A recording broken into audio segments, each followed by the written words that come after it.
to the PFF NFL podcast. Steve Palazzolo, Sam Monson. We're getting right into it today. Yes. We got a hard out. We celebrated the Hall of Fame for you on Monday. No more. Yeah, stop doing That's that. it. All right. Why don't you like it? That's humility. I don't think it's humility as much as just a natural discomfort with being praised. Oh, really? Here's the thing, though. We have to talk about the big topic of the day. This is particularly unique to you. Are you team recline or no recline on planes? I think there's pretty distinct rules. Yeah? I can recline. I'm 6'10". Yeah. If the person in front of me reclines, I might act like the guy in the video. Well, you don't need to recline because you're always in like a bulkhead seat, right? Because you have to be. Oh, yeah. I find a way to get the leg room. I would say if somebody reclines on me, I'm not going to be petty like the guy, but you're going to know my knees are there. Like, you're going to be uncomfortable, and it's just because they're there. Yeah, yours is a thing of it's physically impossible to recline it because your knees are in the back of the chair. Here's the thing, right? The people that say, it's built to recline, therefore I should be able to recline.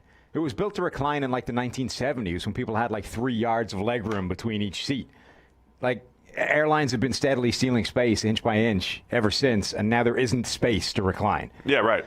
The other thing that had occurred to me before is that, I don't know that there's anything more American than being like, I paid for this seat, so screw you. I can recline if I want to. It's my personal right. That's an American thing? It really is. Like, that level of, personal right versus screw you. It's not a uniquely American thing, but you guys have like honed it to an art form. But what had occurred to me is that your entire country was kind of founded by people that don't live within the rules well. They don't play nice with others.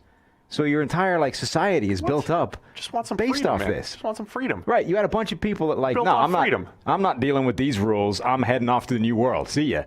And now that's your entire society. It's like, I don't care what the rules of the road are. I'm going to drive like an asshole because I can. That's called freedom, Sam. Yeah. Where I come from. Uh-huh. All right, God bless America. Let's get to the NFC team needs. We did the AFC. It's over in the archive. Go check it out.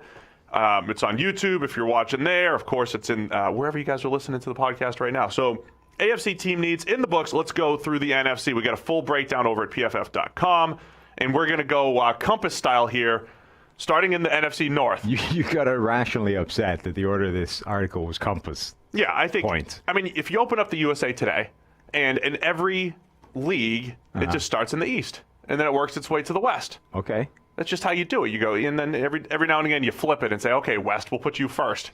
Nobody starts in the North. I was listening to a podcast recently where somebody suggested that essentially a player north of 30 was not going to return to his best, right? And one of the other guests on the podcast was just like irrationally butthurt by this suggestion. Spent the next like 20 minutes like throwing in sly digs about, well, that guy's over 30. It was just kind of funny how petty he got about it. That's kind of how I think you're going to go with this compass thing. In the directions here. Let's start with the NFC North because that's how it is at PFF.com. That's how Ben Lindsay did it. We'll have a sit down with Ben and maybe reorder it for next time. Green Bay Packers, Ben said, a secondary option in the passing game, and I think I completely agree with him. Aaron Rodgers, just like we talked about with Brady, get that guy some weapons. Yeah, and look, I'm not even sure that fixes it. I think we've always assumed, it's been this debate, which is the problem? What is the problem, Rodgers or the scheme? Now, the scheme changed and Rodgers was still the same guy, so at least now we're sort of pointing towards Rodgers. But there's always the mitigation of, well, he's only got Devontae Adams, and even Adams missed time, and he just doesn't trust any of these other guys, like the Brady thing, right? He doesn't trust any of them. But they've kind of thrown quite a lot at this point. Now, did they all not pan out, or is there some degree of blame for Aaron Rodgers not actually helping these guys develop? They've all kind of like flashed some skills. Right. But I also don't think they're that good. But that's the thing. How much of it is them not being that good, and how much of it is Rodgers just doesn't trust that guy, so he's not giving them the chances? No, it's a fair question. So, like, if they do your thing in the draft this year and double up a receiver again, now they've got like 5 guys that are all under the age of 25, and Rodgers doesn't trust any of them. And it's still Devontae Adams and no one else. Like, I'm not expecting them to double up. I mean, they're starting to have some holes elsewhere. I think they've got some O-line issues that are, they're going to have to address sooner rather than later. Linebacker, cornerback is another spot where you just continue to throw resources at, even though they went through a phase a couple of years ago where they drafted a bunch of corners and a phase where they drafted a bunch of receivers, which I love. I like drafting in bulk. I like drafting those valuable positions where they're tough to hit on, but you just put a lot of resource to it, so you at least hit on one or hit on two. And they might have to do that again at corner. And then linebacker has always kind of been a Packers issue, kind of like the Giants. Yeah, for a while. They haven't really had a good good linebacker for quite some time. Just like a really good coverage linebacker in Green Bay. That'd be nice. That's what they haven't had Yeah. for a while. But I think at this point in Rodgers' career, weapons, man. Because when he trusts Devontae, who is an awesome route runner and gets open, he just peppers the ball his way and they move the chains. How soon do they start looking for a succession plan at quarterback? Always. I think you always do. Okay. So now. Starting now. Fair enough. Yeah. And it has nothing to do with the guy there. It's just always look. And that's always been a Packers theory. He's got to be like the same age as Brett Favre was when they drafted him, right? Now? Yeah, but like 37 is like the new 32, remember? Oh, of course. So it's okay. But yeah, I think right now you start looking at the next quarterback. All right. In Green Bay. That's the Packers done. All right, Minnesota Vikings. What are your thoughts here? They desperately need a cornerback that doesn't suck. Because they don't really We said have it differently one. here. Oh, yeah? Cornerbacks who can cover as well as the Vikings linebackers and safeties. Yeah. Mm-hmm. They don't have cornerbacks that are good. And the ones that they do have that are okay are all hitting free agency. So they're stuck with Xavier Rhodes, who's been bad lately. You have Mackenzie Alexander and Trey Waynes, I think both free agents at this point. Yep. You might keep those guys around as like part of your core, but if they're honestly, if they're starting, it's probably an issue. If they're number ones, you're screwed. Right. So they desperately need that. They also need a third wide receiver. It's amazing how hard they find to discover that when everyone else seems to be able to turn up slot receivers almost by accident. You think they didn't run a ton of 3 wide receiver sets? Yeah. You think that was based off personnel and obviously Thielen being hurt for a big chunk of it, or do you think that's what their preference is with 2 pretty good tight ends and they use a fullback because of the Kubiak scheme? I mean, I think it doesn't help. I think they probably don't. I think the scheme doesn't use many 3 wide receiver sets anyway, but they certainly weren't helped by the fact that they couldn't because their third wide receivers weren't good. And honestly, it doesn't even need to be a slot guy because both Thielen and Diggs can play well from the slot. They just need a third option because A, at some point, one of those guys is probably going to miss some time. And B, even when they don't, you're going to rotate guys in enough that the third guy is going to get playing time even if you don't run a ton of 3 wide receiver sets. You need someone better than Treadwell to be that third guy. The other thing, too, is, because the nature of the league where you're always trying to see how other teams had success, Kyle Shanahan's the guy who had a ton of success running the ball and mixing things up, and he used all of his personnel. 3 receivers, 4 receivers, 2 tight ends, fullback. He used all of it. And if you are in that Shanahan, Kubiak, system, and you're looking for those added wrinkles and you're looking to what Kyle did, it's those versatile wide receivers like a Deebo Samuel that he brought in that kind of separated that scheme from the rest of them, which, it's not just outside zone anymore. I mean, the other thing is, I think when you start looking at where the Vikings could use some help, I don't love the spot that this roster is in because you could make a pretty good case that they could upgrade 4 of the 5 offensive line spots, let alone depth. You could make a case they pretty desperately need some interior defensive line help. Those guys, A, aren't what they were, Linval Joseph, and B, they don't really have that 3-tech, dominant pass rusher. That could be upgraded as well. Like this roster all of a sudden has quite a lot of holes in it. Reminds me a little bit, I always make this comparison, but the Eagles right before their Super Bowl run, where overall the roster was good, but they were weak in some serious spots. A little bit like kind of like the way the Texans are, where it's like overall the roster is good, but they're weak in some, not so nice spots. So, and also, at some point you need to look at what happens beyond Kirk Cousins. Do you think So yes, he's got 1 year left technically. So right. are you going to lock him up? Or are you going to look for the next guy? And he's going to want like all of the money in the world. So if you're going to lock him up, you have to bear in mind that you're talking about like a $40 million quarterback, which is nuts. Of course, because he's like, we're down 2 touchdowns. I got to get that next contract. Let me just check down, save the passer rating. He's got it. He's still got that. I mean, going through his brain. He's going to end his career kind of like Darrelle Revis in terms of that dude was a master at maximizing every last dollar. Every dollar.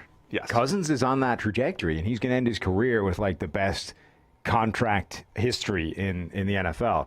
And this next step is like how you break that. You go, no, look, I'm not paying you. You know what I think is frustrating for a fan base is when you... Kirk Cousins? Kirk Cousins can be frustrating for a fan base. I think it's when you... Like the Vikings are known as the team that just drafts a million defensive backs.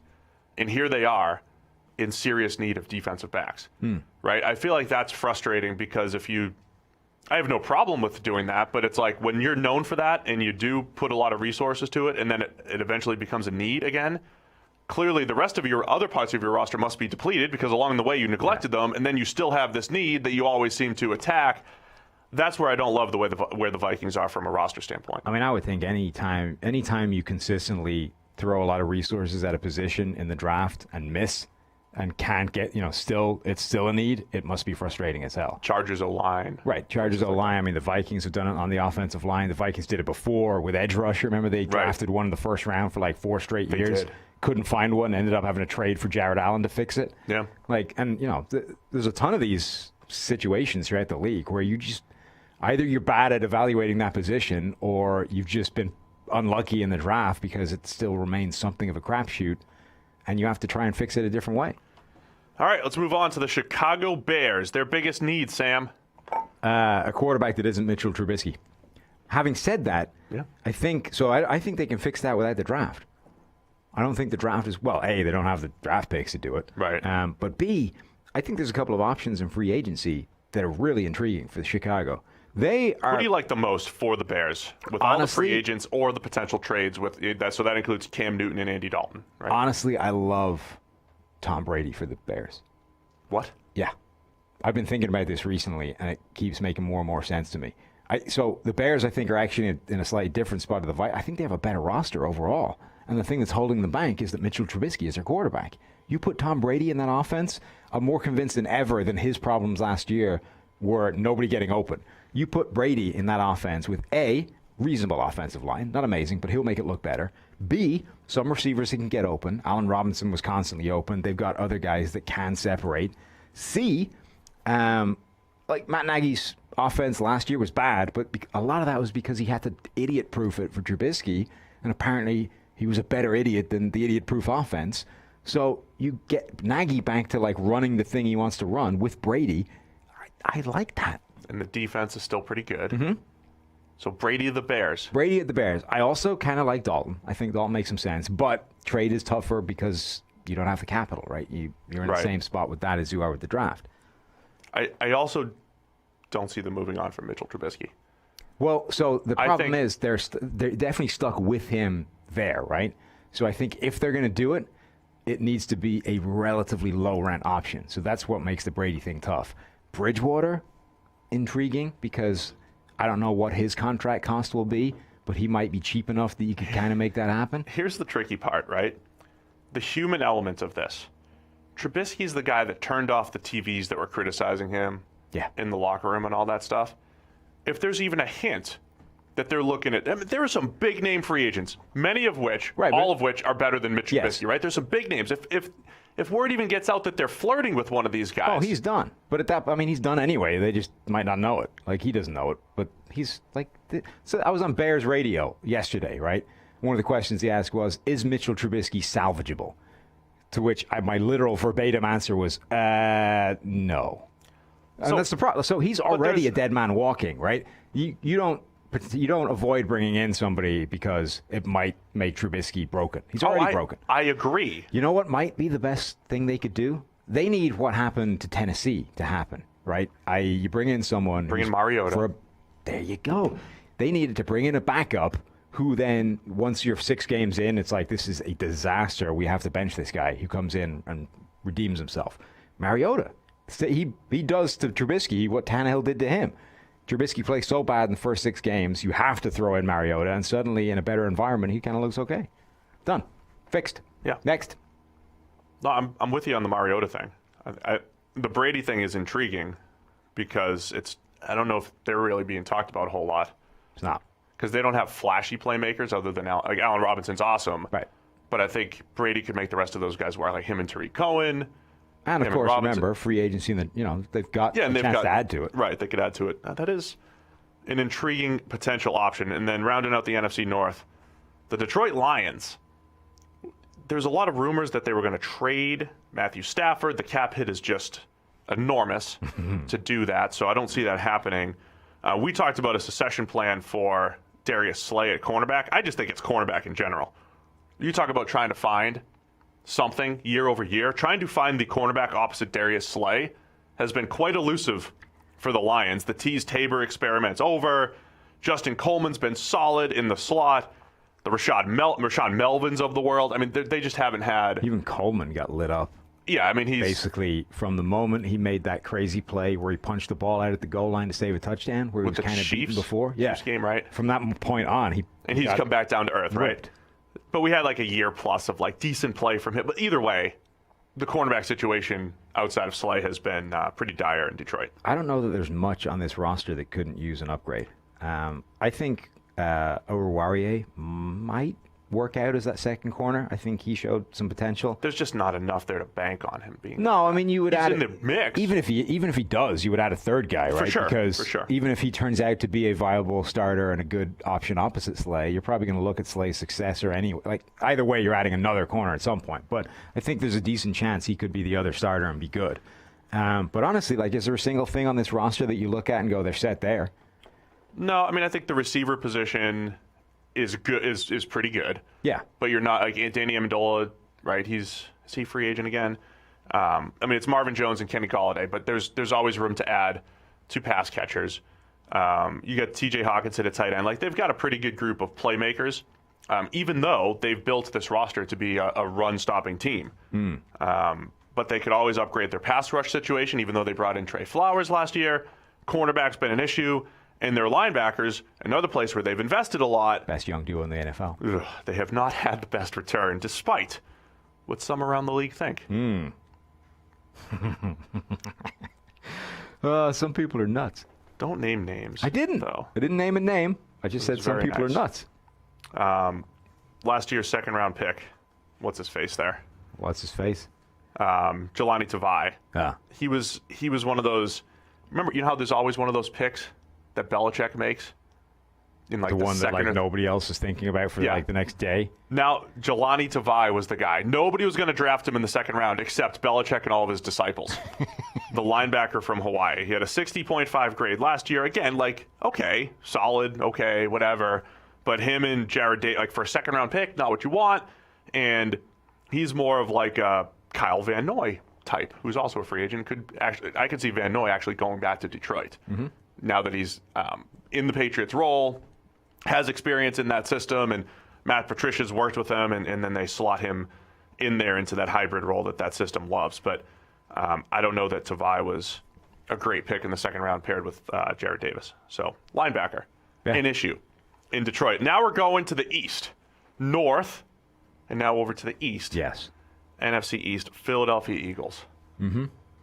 This is fascinating. How have the Eagles needed wide receivers and cornerbacks for like the last decade?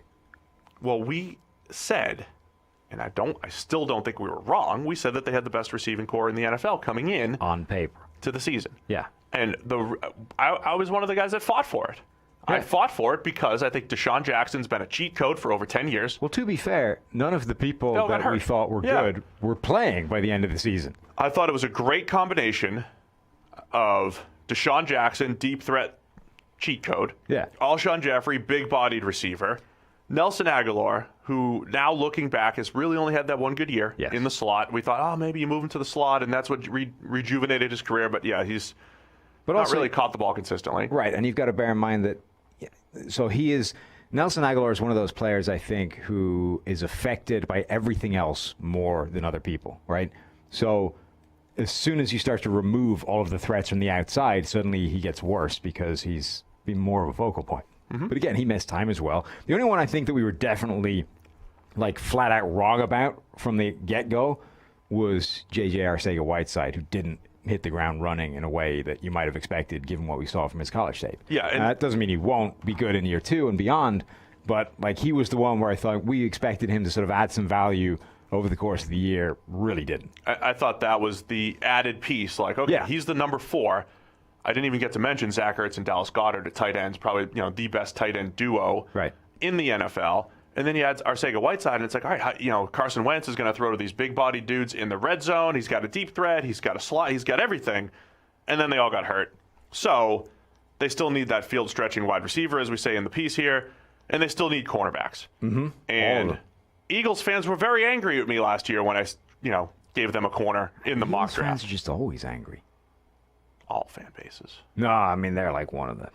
Anyway, I thought last year they had a whole bunch of question marks at corner. Bunch of young guys who'd had, some flashes or whatever, but they still needed to add bodies there. And clearly they still need to add bodies at cornerback and safety. So they didn't have anybody at the cornerback position grade above 70 in coverage. And they had 3 different players grade below 50. So, yeah, that's a problem. Ronald Darby was a big disappointment. I liked the contract. It was 1 year. It was take a shot on a guy that... Coverage grade of 41. He was terrible. And then the other guys, Rasul Douglas, Avonte Maddox, Jalen Mills, you could point to all of those guys having stretches of good play and stretches of poor play, which is why we said, okay, continue to add to this position. So here they are, still needing cornerbacks and even safeties. Anybody that can cover in the back 7 for the Eagles. Dallas Cowboys. This is an interesting way that we slotted this. Just sign your best free agents. That's your big need. Dak Prescott, Amari Cooper, Byron Jones. Well, yeah. Using PFF WAR, wins above replacement, the 3 most valuable Cowboys last season. Yes. And at the very minimum, it sort of defines everything, right? This is your off season. You have these players hitting free agency, and losing them or retaining them determines what you're looking at, right? Like if you don't re-sign Dak Prescott, like that changes everything. If you I think they will. Yeah, I mean, I think Dak at the very minimum gets franchised, right? There's no way he hits the open market. But Amari Cooper, like if you don't sign Amari Cooper, you all of a sudden need to replace a number 1 wide receiver, particularly because we've seen Dak Prescott not thrive when he doesn't have a number 1 wide receiver. And then similarly, Byron Jones, if you don't retain him, you need to add a cornerback pretty quickly because he is a good quality starting cornerback. So those 2 things, those 2 things, 3 if you count Prescott, define your offseason. And then, you've got some other needs down the line you can fill, like tight end, D-line, whatever. You can add some pieces here and there, but that's everything. They have the cap space to take care of all that. I mean, it's not a major issue. But it's, again, thinking about where the fan base is, the biggest moves you need to make here are just, status quo. Yeah. Keeping status quo in Dallas. Most fans go into the offseason and it's like, all right, this is the time we get to get better. And you feel good about, okay, all this is coming back. Or you have one guy you might have to re-sign or whatever. Cowboys fans are going just bring these 3 guys back. And then they're still going to want to bring more in from a talent standpoint. But even if they just retain these guys, Dallas, they had a little bit of, they were one of the unluckier teams around the NFL based off how they played and where their record ended up. Easily could have been a 10 or 11 win team. So and they're not that far away. They've got some spots that could be filled by sort of players that were drafted for the future. I'm intrigued by Tristan Hill, not just because he was a guy I liked coming out, but he was clearly, A, he was a surprise draft pick like the Belichick stuff. Right. But B, it was he was very clearly drafted for this year, not last year. Yeah, right. He was drafted for the 2020 season, played 121 snaps. 100 and something snaps. So, I mean, we think, they've got a hole in the interior, but they presumably think that's going to be filled with Hill. Now, maybe they're wrong, maybe they're right, but that's an addition that we that's penciled in, right? They already think that they fill that spot. Whether they have or not is up for debate. This is what makes team building so difficult, right? They traded their 1st-round pick last year for Amari Cooper, who's awesome. He's the numbers that Dak put up with Amari Cooper versus without him were night and day, right? The offense became much better. And we kept saying, Dak hasn't played that much better. He just has more people to throw to, therefore the production looks better. But because of that, you didn't have a 1st-round pick last year. Your 2nd-round pick is Tristan Hill. Who's a redshirt pick. Right? So then it feels like Amari Cooper, great, but then we didn't have a 1st or 2nd-round pick added to the mix. And that is difficult, right? From, growing in other parts of your team because you had to invest the 1st in Amari. Yep. But, they can bring all those guys back. And I think that's a fair and I think they should. Place to start. I mean, is there anybody on that list that you think they shouldn't re-sign? No. I mean, obviously, we think they should have re-signed one of these guys before they re-signed Zeke. Yeah. I mean, the only one, the Dak Prescott one is the one that's going to be problematic because he appears to want monster money. And it's kind of in that spot almost like the old Alex Smith contract, where it's like you kind of have to he's got the leverage, right? You kind of have to just give him what he wants, because the alternative is you let him walk, and you can't really do that, can you? Without like a clear succession plan, which they don't have. Now, there's an argument that if you franchise tag him, draft a quarterback, the situation should still be really good with a great offensive line, good receiving weapons, defense, Zeke Elliott, et cetera, et cetera. You've got to ask yourself, like, how close to Dak Prescott's production can any old randomer come? Well, the only way to make that work, the advantage of having the first contract quarterback is to be able to spend money elsewhere. Right. They already have enough money to bring all these guys in anyway, so how much can you actually bring? They'd have to bring in the top 3 free agents, draft like a Justin Herbert in the first round. But even, I think, yeah, it's not that you would necessarily get massively better by doing it, but I think some teams get locked into this sort of matter of principle when it comes to paying guys. It's like, we just don't think you are this valuable. Therefore, regardless of the fact that we don't really need to save that money right now, we just don't want to pay you that. We don't think you're worth it. Yeah, I mean, there's got to be a better team building explanation. But also, I don't know that it's necessarily the wrong way of thinking, because although you don't need the money right now, like, no, I know you might need 2 years' time, you might suddenly find yourself with a massive, like, somebody breaks his hip and now you need to replace a significant player. I like the Derek Carr contract.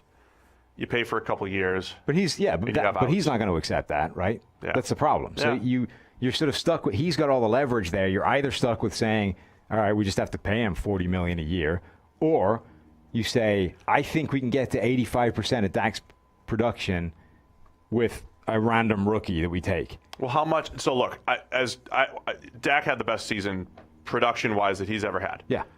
But again, I posed the question before the season: if he has a great year, is this him or is it Kellen Moore? And I thought Kellen Moore did a great job putting him in position, plus Amari Cooper, plus the emergence of Michael Gallup, right?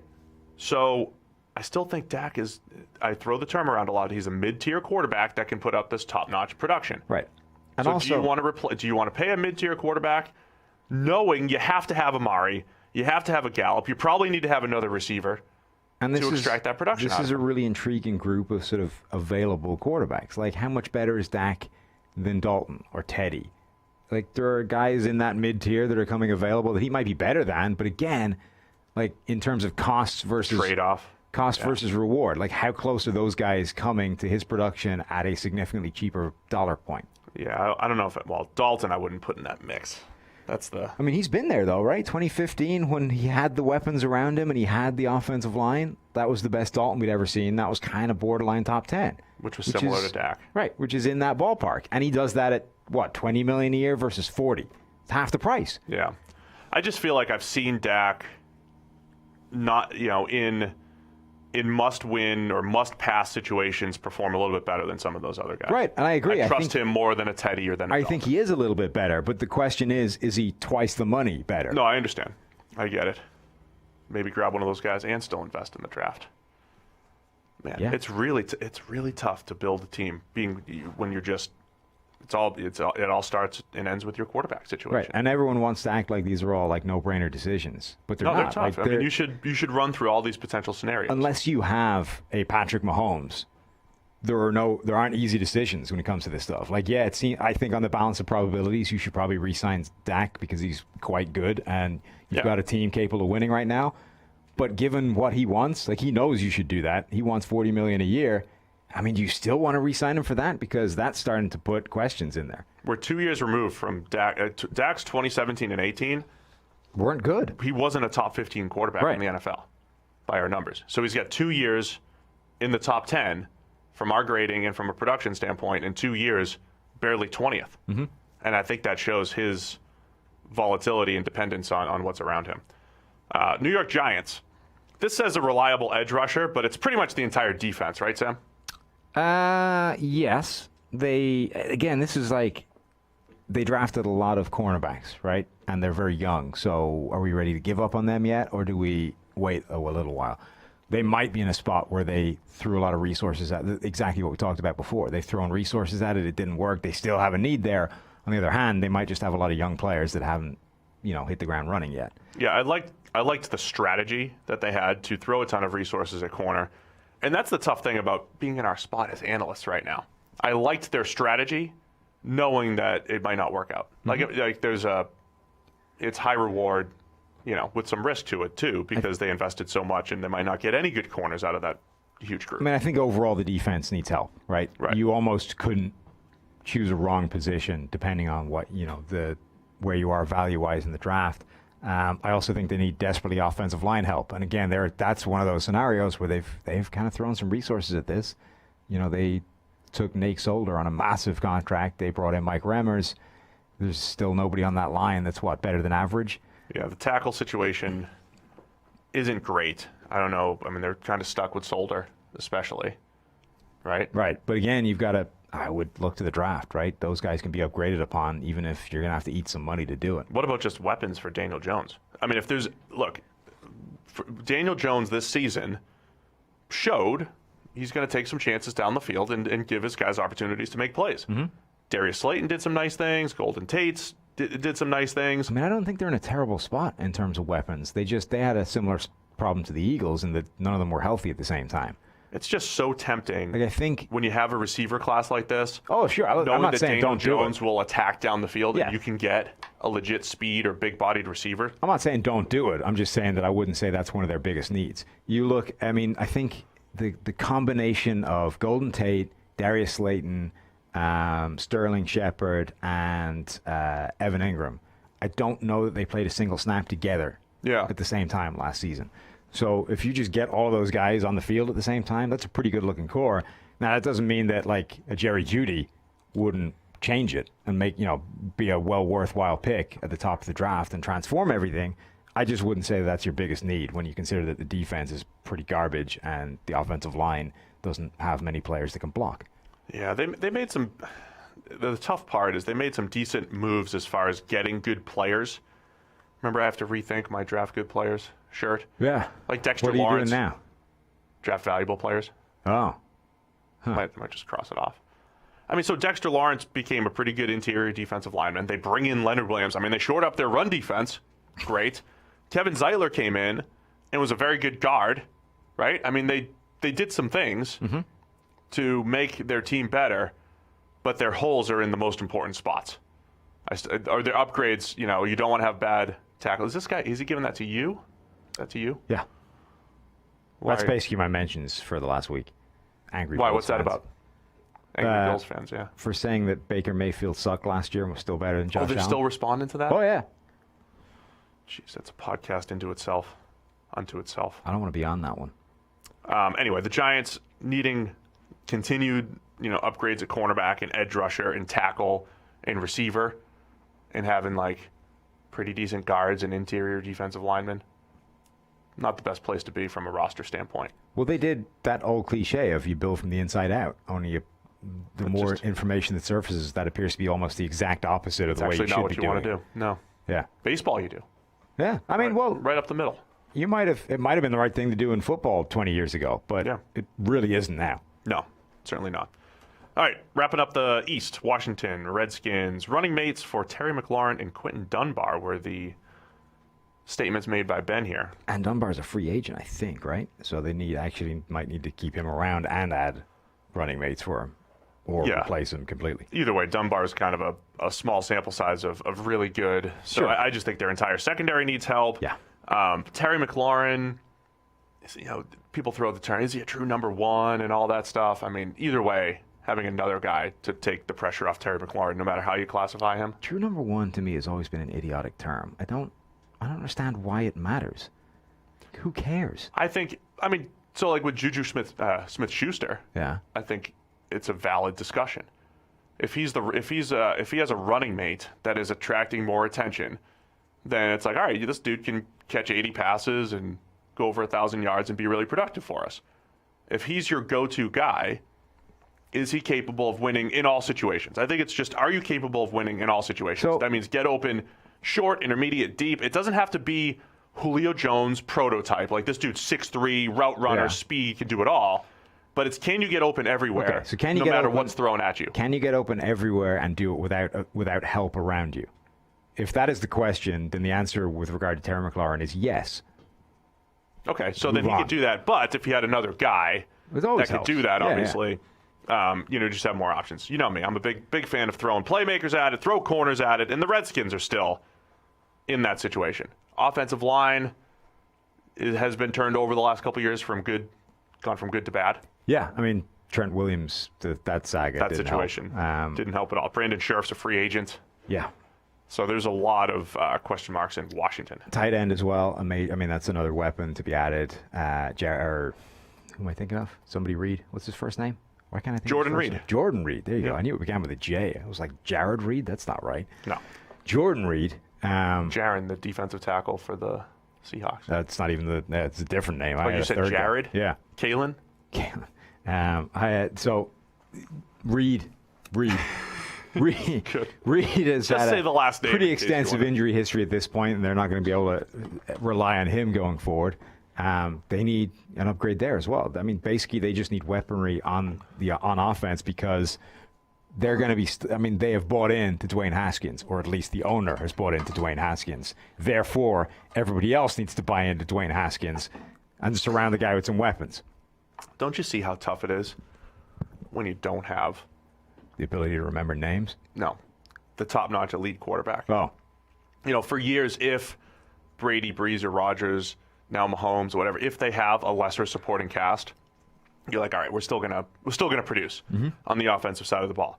Our analysis for every team, Dak, weapons. Daniel Jones, all these guys, Wentz, all these, it's like if they don't have 3 legitimate weapons to spread the ball to, you might not be able to get that high-end production that you need to make the playoff run, or even to make a Super Bowl run, or to make whatever the realistic goal is for your team. There's like one quarterback left in the league that can get stuff done with, regardless of who the weapons are, and it's Mahomes.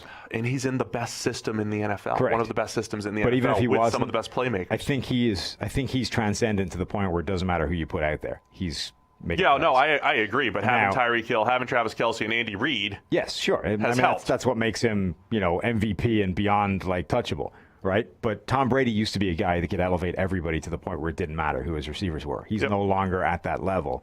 Peyton Manning, I think, could have done it. He's retired. right? Aaron Rodgers, we've seen, can't do it because he's got Devontae Adams and nobody else, and that's a problem. There's no one left. Everybody else needs help. Lamar Jackson was different when you added in the speedster that could take the top off the defense. Everybody else needs some. Russell Wilson actually might be in that category. Yeah, But everybody Wilson could else do that a little bit, yeah. needs help. And Lamar, I would say, let's see it for another year. But it's like that you've built a system around him that doesn't, on paper, have the best playmakers, but they do play to his skill set. These really guys can well. all be good, but I mean, Mahomes definitely and Wilson, maybe, are at that level where it almost doesn't matter who the receivers are. All right, speaking of receivers, we're talking about the New Orleans Saints now as we move to the South. And we're saying add another receiver there as well because you have Michael Thomas, you have Alvin Kamara coming out of the backfield. But, man, Breeze is also at that point where it's like, okay, you don't have to throw 200 targets Michael Thomas's way. It'd be nice if you had someone else to throw to. Yeah, and, I think they've got a couple of – this offense has always been kind of weird with Drew Brees in that they've always been able to get it done to an extent without a true number one, right, until Michael Thomas came along. And then he is that guy. And they've always done it by having sort of defined roles within the receiving corps, right? Yeah, like a Devery Henderson. Right, you're the deep threat. Yeah. You go deep. And then, Robert Meacham for a couple of years. And Ted Ginn is the deep threat guy. And then, you're the bubble screen guy. And Michael Thomas is the possession guy. And for a while, that was Marcus Colston being the slot possession guy. They used Reggie Bush really well. Right. They've sort of got around this idea of having a bunch of studs by having defined role players and being able to spread the ball around that way. So I don't know how much I agree with that. I think this is all, as long as this system stays intact and Breeze is there, I don't know that they actually need. Now, look, you add a guy of Michael Thomas's caliber, it's always a good thing, right? Well, but I don't know how much they need to do that versus attacking a couple other spots. I think this all changes. They don't need any more weapons if Taysom Hill's the quarterback. Oh, wow. Taysom Hill. Huh. So the Taysom Hill thing is interesting, right? There is no greater hype man on the planet than Sean Payton has been for Taysom Hill. He should be out there working for the UFC, selling the next great blockbuster fight, because that dude has been hyping up Taysom Hill. We should get him selling some PFF elite like products nothing and else. everything. He was comparing him to Steve Young during the season. Now, So wait till Sean gets PFF IQ in his hands, then he'll be telling everybody how great it is. yeah, he's talking about. So now he's talking about Taysom Hill as his franchise quarterback, right? But the guy is a restricted free agent, and let's just say there are potential motivations behind that might not make his analysis honest. But he was saying the same things like in the middle of the season in production meetings when there was no benefit to it whatsoever, unless he's playing like a 1.5 year long game to try and get someone to throw a first-round pick at him, 6-dimensional, which would be here. really impressive dedication to the bit.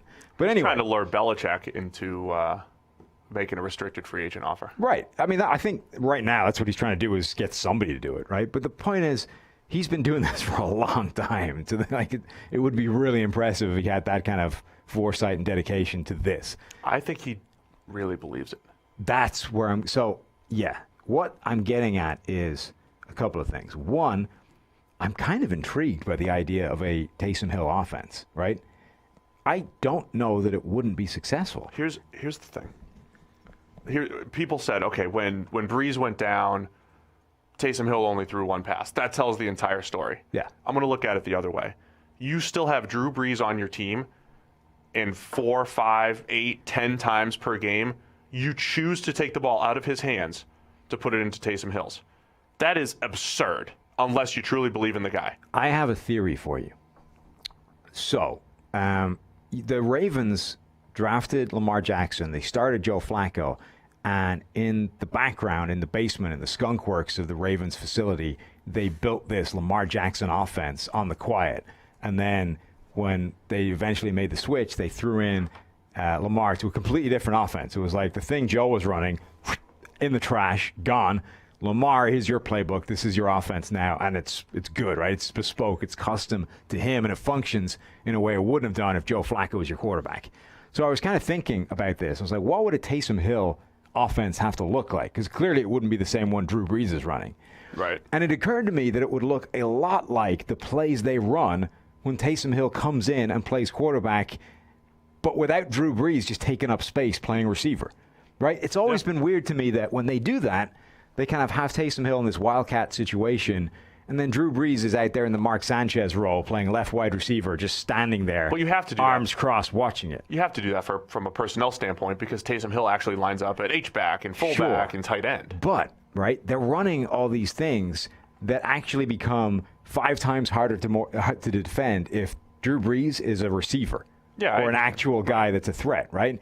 They're running this kind of read option stuff, the RPO stuff, and they're isolating Drew Brees in space against like a corner who's playing 10 yards off because of what they're doing. There's a whole bunch of these like RPO heavy plays that I honestly think if you just swap Brees for a receiver, like that's hard to stop. What if Sean Payton has been building the Taysom Hill offense in plain sight and test driving it while having Brees on the field so that nobody thinks it's a thing? Now Brees retires. This is just the offense now. Only instead of Brees, it's like Tre'Quan Smith, who can take a bubble screen and beat a guy for 20 yards. And this is the offense. So you think Brees is – I mean, that's dependent on Brees retiring, right? Yes. This would be the greatest long play coaching mastermind job in NFL history. Getting them some reps. Building the offense on the quiet and actually test driving it in live games. It didn't work well until this year. It wasn't even that good in 2018. It worked pretty well. Well, look, that's what I'm saying, right? It's never going to be great because Drew Brees is like taking up space as a position. He's wasting a position. Interesting theory, Sam. Interesting theory. I do think he truly believes in Taysom Hill.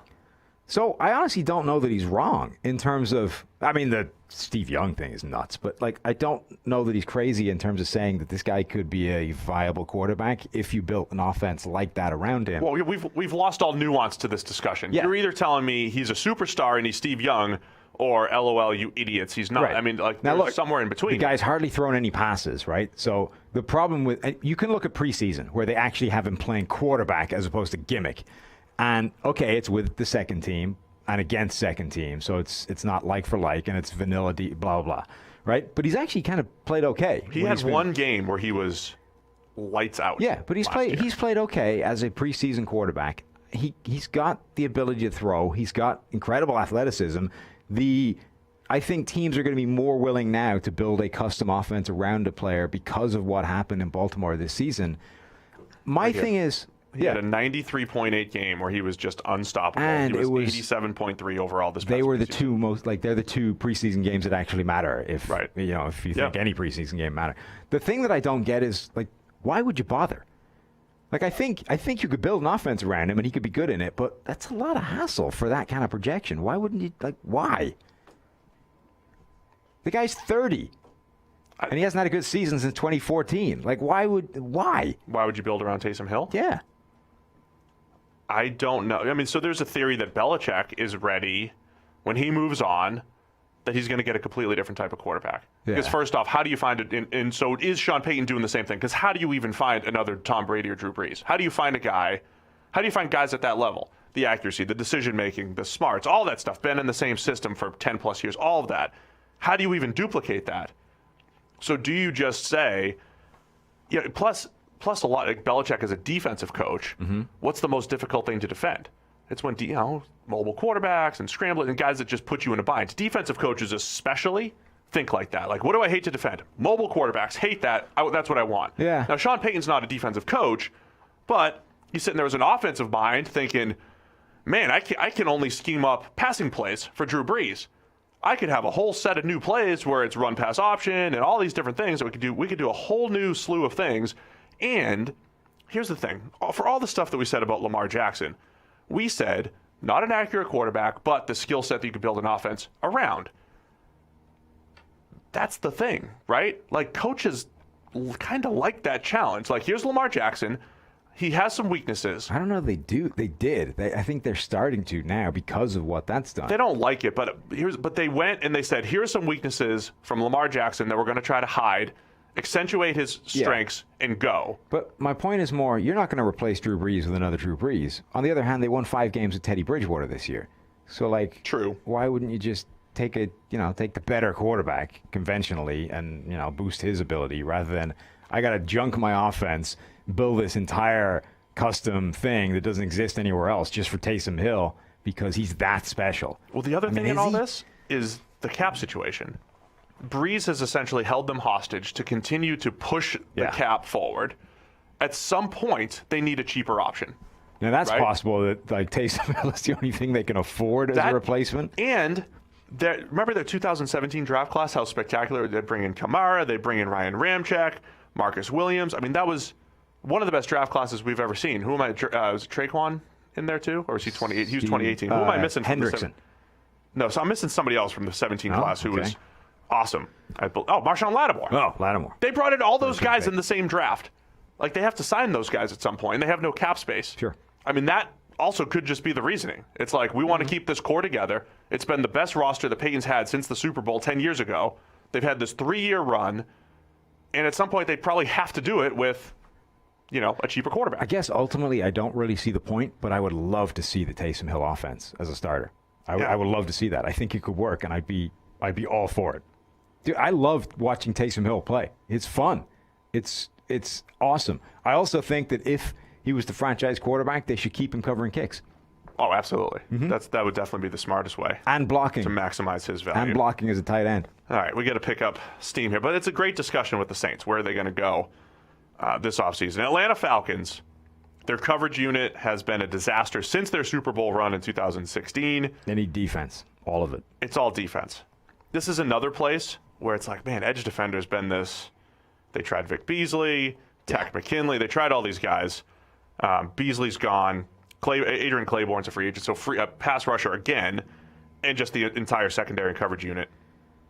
The whole defense. I mean, they have Grady Jarrett, and then they have Deion Jones, and that's basically it. I mean, even guys like Keanu Neal, who looked like he was completely proving us wrong years 1 or 2, he's basically not played the last 2 seasons, so you don't even know if you can bank on him going forward. They need defense across the board.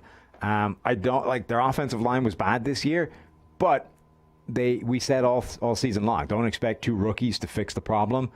in year one. Yeah, right. Year two, maybe. So linemen get better more than any other position. Lindstrom and McGarry might still come good in year two. I mean, that's a tough one as well. Like, can you bank on that, or do you have to take another swing at it already? You're kind of stuck with having to bank on it, and then if it doesn't pan out, you're really in trouble. I also wonder if defensively they need to just say, look, there's no way we can fix this talent in just a year and run this same cover 1, cover 3 scheme that Dan Quinn knows, that they've been running forever. Do they take a page out of like what the Colts did a couple years ago, what the Chiefs did this year? You play a little bit more mix it up type of zone. I think more a little and more more 2-4-6 and all that. I think more stuff. and more that's the way the league's trending anyway. Is that you can't really run any one thing anymore. You just got to have an insane level of talent. But I'm almost saying like just take your shot with like more of a bend but don't break defense because you just don't have the talent. You can continue to add talents to it, and we know the Colts can still evolve as they add talent to their defense. But for now, zone heavy, keep things in front of you, like hide your weaknesses. They might be in that spot right now in Atlanta unless they make some serious upgrades. Tampa Bay Bucks, they need to figure out what to do with their quarterback first. You have to bring back Jameis, right? But on a long-term deal or on a franchise tag? Franchise tag. I just want to see him in year two in the Arians thing, right? You know more than anybody that I have no faith in Jameis Winston ever putting that season together. Even you're all in. If it's going to happen, it's this year. You can't bail on it now. Like, this is the one season it might actually happen. You can't. And he had LASIK surgery. He's fixed. You do have to factor in LASIK. Yeah. The last player I remember having LASIK surgery to fix everything was Troy Williamson. That didn't work. It didn't. No, it really didn't. Small sample size, but there's something to be gleaned from that. I mean, it's a data point. That's all I'm saying. Make of it what you will.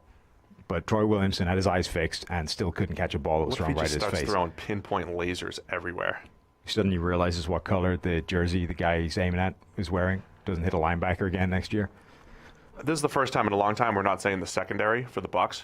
Yeah, they all came good last year. The back end, anyway. I'm not saying it's fixed, but I do love where they went with Carlton Davis, Jamel Dean, those big monster corners. I've been a big believer that a Chris Harris would be a perfect complement to that. Those guys got a ton of pass breakups last season.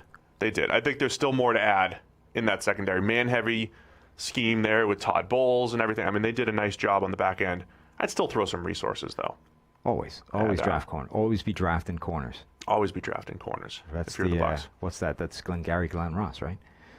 Carolina Panthers. 28 pass breakups between Jamel Dean and Carlton Davis alone. Yeah, and Dean didn't even start seeing serious time until week 6, 7, 8, whatever. 370 snaps in total. He had that one game where he got run to the ground by DK Metcalf, and that was ideal. A star otherwise. And he had 3 pass breakups in that game. Carolina Panthers, do they feel like they're in just the full rebuild mode right now? Assuming Cam Newton is gone, yes. Trade Cam Newton. They're either going to be looking for the next quarterback. Plus, they're like rebuilding the front office as well. Like they're all in. I'm thinking the analytical spin coming from ownership all the way down has them in the full rebuild mode. They wouldn't hate it if they ended up in the first overall pick for Trevor Lawrence. They need everything except Christian McCaffrey because they already have him. They do have Christian McCaffrey. Everything else they need. And then if they're sticking to the analytics, it's going to be a long rebuild, and they're going to let McCaffrey walk. They're never going to bring him back. Yeah, though McCaffrey... Does he break the rules for you? So that's the thing. McCaffrey is like the one running back in the NFL who might be... Le'Veon Bell was supposed to be that guy, right? But you have to use him that way. There's no point in like having that guy with a skill set and then just not making use of it. But that's the whole point. If I brought those guys in from the other room, that's kind of the whole point about why you don't want to invest in a running back. It's like, all right, we just signed Christian McCaffrey. Now we have to give him 120 targets to justify it. No, I don't think you need to do that. But you need to cause problems in a defense with his use, right? So you need to deploy him as wide receiver. Agreed. You need to deploy him in the slot. You need to make him a problem for defenses every single snap. Whether you throw him the ball or not is irrelevant. Whether you're causing stress on a defense is what improves his value. So if you're going to sign a McCaffrey, it's because he's so good as a receiver that he can legitimately be like a top-tier slot receiver as a position. If he never played running back again, you can line him up out wide every now and again.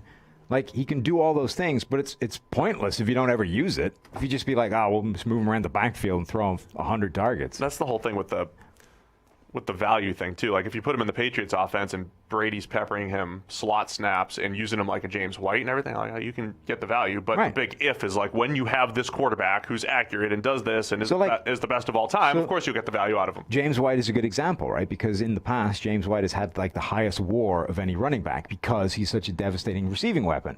Now McCaffrey's a hell of a lot of a better runner than James White is and can do that at the same time. So if you actually use him like that, that might be worth paying for. Fair enough. I think it's a full rebuild in Carolina. Got to figure out that quarterback position first, and then corner, especially James Bradbury's gone, and then just not a whole lot coming back anyway. Plus, Kuechly retired, so now you've got that problem to fix. That's a huge hole from a coverage standpoint. I mean, this team is in full rebuild. They need everything except Christian McCaffrey. Let's get to the NFC West. San Francisco 49ers. On paper now, after what they just did, it doesn't look that bad, right? Like a year ago, we're like, hey, they need pass rushers. Solved. Hey, they need corners and all that stuff. They didn't make moves, but they progressed there. They deserve kudos because all offseason people were saying they need to go after corners hard. And they spent the entire offseason saying, we are confident in the young players on this roster. We think they will develop and be better this year. Plus Richard Sherman. And they were right.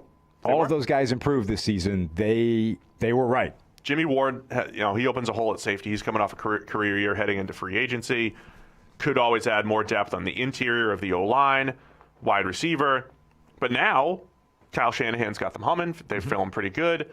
But you can't get into the situation. This was the Bears a couple years ago. This was the Jags a couple years ago. These teams coming off good years where you just look across the roster and it's like, I don't see a lot of holes. This is a solid roster. Although the Titans have been like this the last couple years. You have to continue to attack at the valuable positions. I would go back to the corner and look for more players there. I mean, at the very minimum, Richard Sherman's not getting any younger. Like, he's going to reach a problem at some point. He's going to call you out for that. I know, yeah. Emmanuel Sanders is free agent. He made a notable difference to the offense when he came on, so you need to either re-sign him or replace that. I think those are the two spots, corner and receiver. Let's move to the Seattle Seahawks. This is great. Several offensive linemen.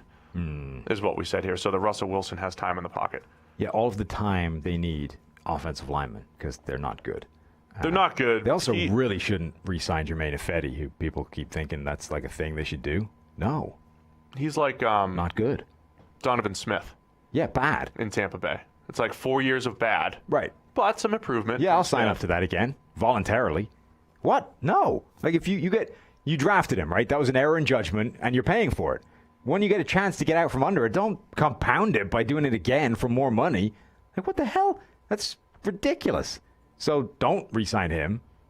Maybe draft his replacement, who will be cheaper and probably better. I got to go back and run the numbers on this, but I do think they added Dwayne Brown a couple years ago, and that did make a huge difference, just like Laramie Tunsil made a huge difference with the Texans. I think you can creep back toward average with one guy if he's that much better. Like, if you're going from George Fant... Yes.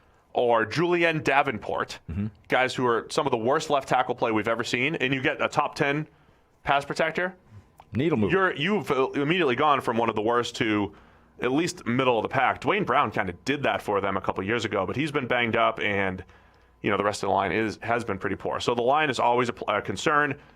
I also think defensively, they just have not had that same pass rush that they had during their great run. No, I agree. That's definitely a spot.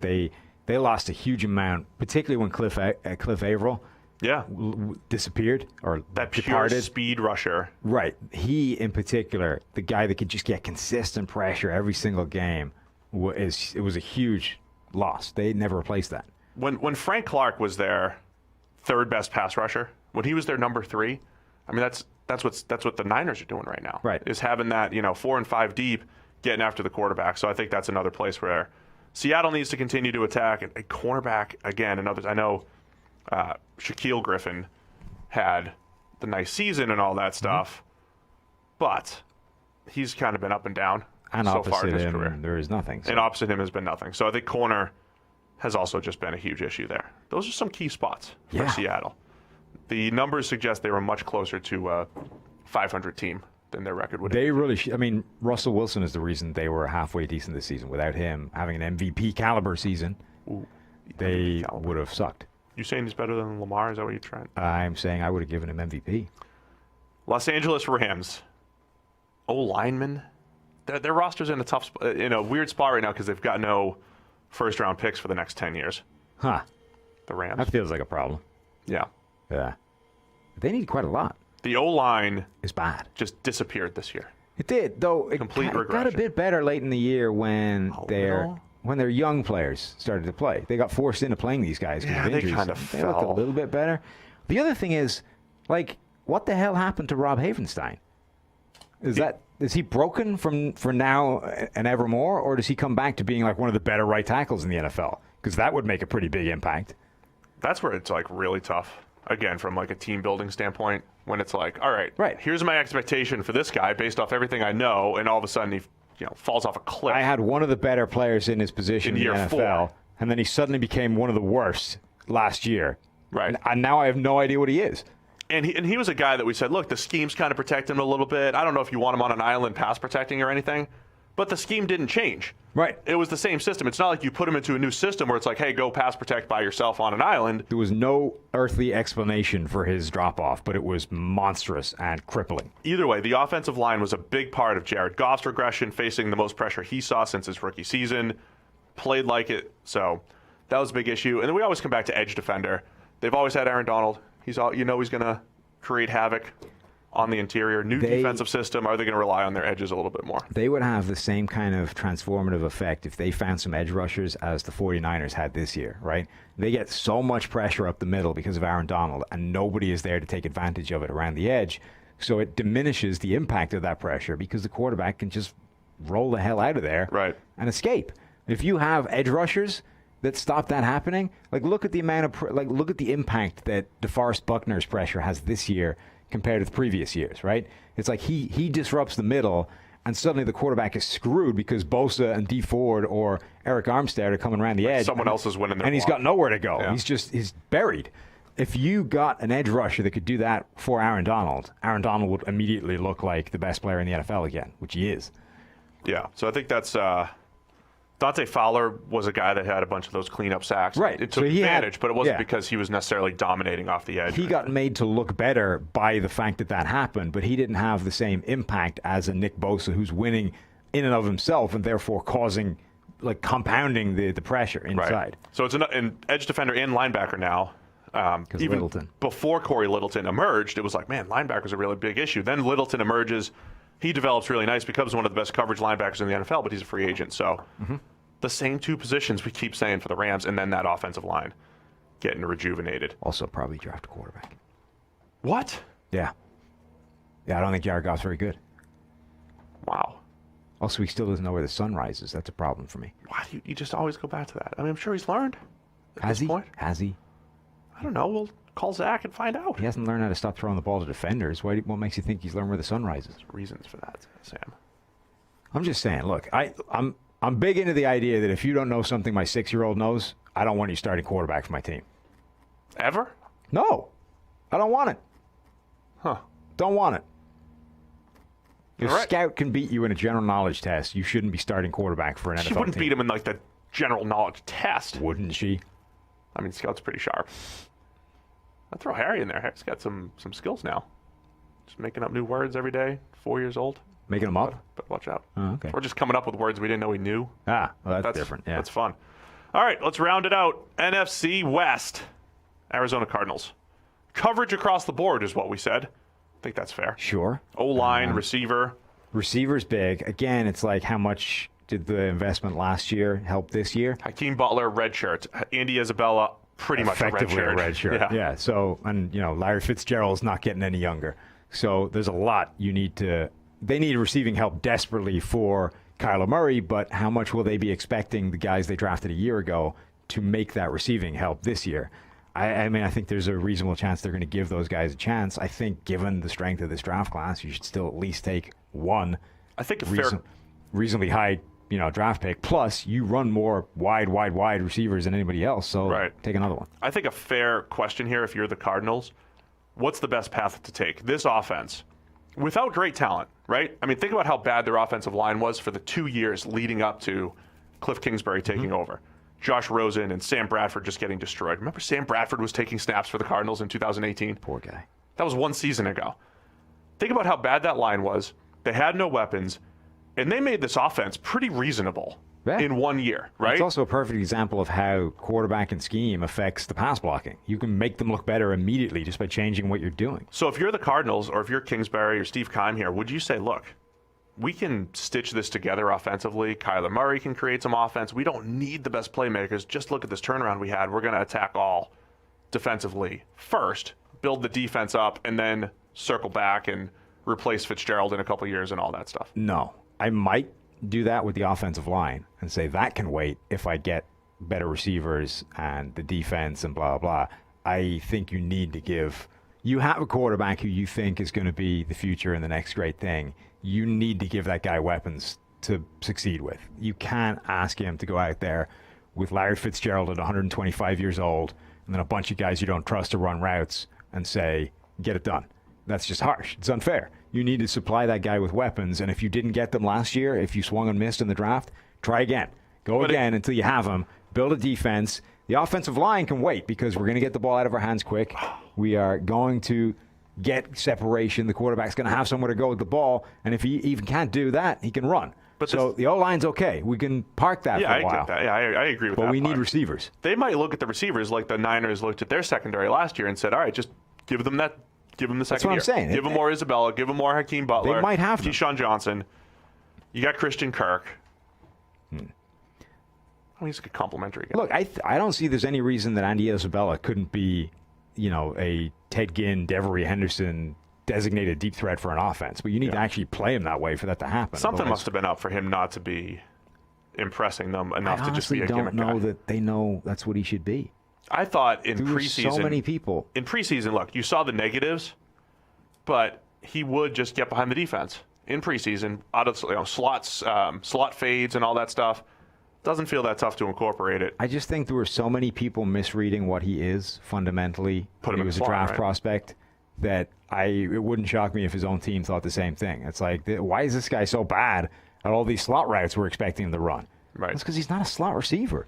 And then the other problem is... He's a Russian pencil. Yes. There's a reasonable chance as well that the concerns I had about him in terms of the draft are real, right? That the guy really struggles dealing with any kind of physicality, press coverage, contact within the route. Yeah, we saw that, And at that point, now you're talking about a vertical slot only, which is, in a way, is a really nice matchup problem to have. But if that's all you can do, now we start to get into, all right, this is kind of awkward to integrate into the offense. That was like what Philip Dorsett did with the Patriots. Like, if you're the third or fourth guy, right, and every now and again you get behind the defense or run a deep out because people have to respect your speed, it's a nice complementary piece, but it's not a good number two. Right, and it's really, it becomes a pain in the ass to incorporate as to a decent part of your offense, right? It's like, no, look, we need a guy who's out there every single snap being a difference maker. You are someone we think might be able to be a specific role player, and it's a pain in the ass to create an offense around that. So you're just going to have to take a ticket and wait. Yeah, I'm going to be real fascinated to see what Arizona does this offseason. The whole rebuild continues there. So that'll do it, man. Made it through every team. Nice. AFC team needs, did it on Monday. NFC team needs, we got through it. Let us know what you think your team needs most. Yes. Also, if you're a hashtag recline or no recline, because that's capturing the world's attention right now, Steve. Oh, God. You know what else is capturing the world's attention? No. Our live show in Indianapolis. Yes. If you're going to be in and around Indianapolis or even in the same country. Wow. Okay. Right? If you're in the U.S., you should probably make the trek to the Combine. We'll have more details soon, hopefully by Monday. But we're going to go live. PFF live show at the Combine. Guests. Some special guests. We're trying to get it all lined up. 99.9% sure this is all happening. Yeah, I'm about to sign the contract as soon as we finish this. So we'll probably have to do it. Yeah. So at that point, we have to do it or burn a lot of money. So there will be a live show. Be sure to follow us. We're gonna have to really push this thing. There will be a live show. People. There will be some special guests. We cannot confirm who they are right now because of circumstances outside of our control. That's what happens in the business. You can't confirm anything. But they're big. Big guests. And our people are working with their people, and there's a lot of work. A lot of people happening. working. And don't forget these shirts from Proper Cloth. We're wearing them. This is my favorite one again. Oh, yeah? Yeah. Because it's freezing in here, and this one keeps me warm. I wore this one on the Herd today. You were on the Herd? Yeah. Proper Cloth made it on the Herd. They did. You guys can get Proper Cloth as well. ProperCloth.com/PFF, PFF20. Get you $20 off your first purchase shirts as low as $80. Yes. Shirts that fit. $80 before the discount. Before, So yeah. As low as 60. It's good math there, Sam. Thank you. That's why we're here at PFF. That's why I'm an analytics guy. Very mathy of you. We got a hard out. I got radio in a minute and a half. Okay. So music's playing, we're out. It is. See you Done. guys Monday for more PFF NFL.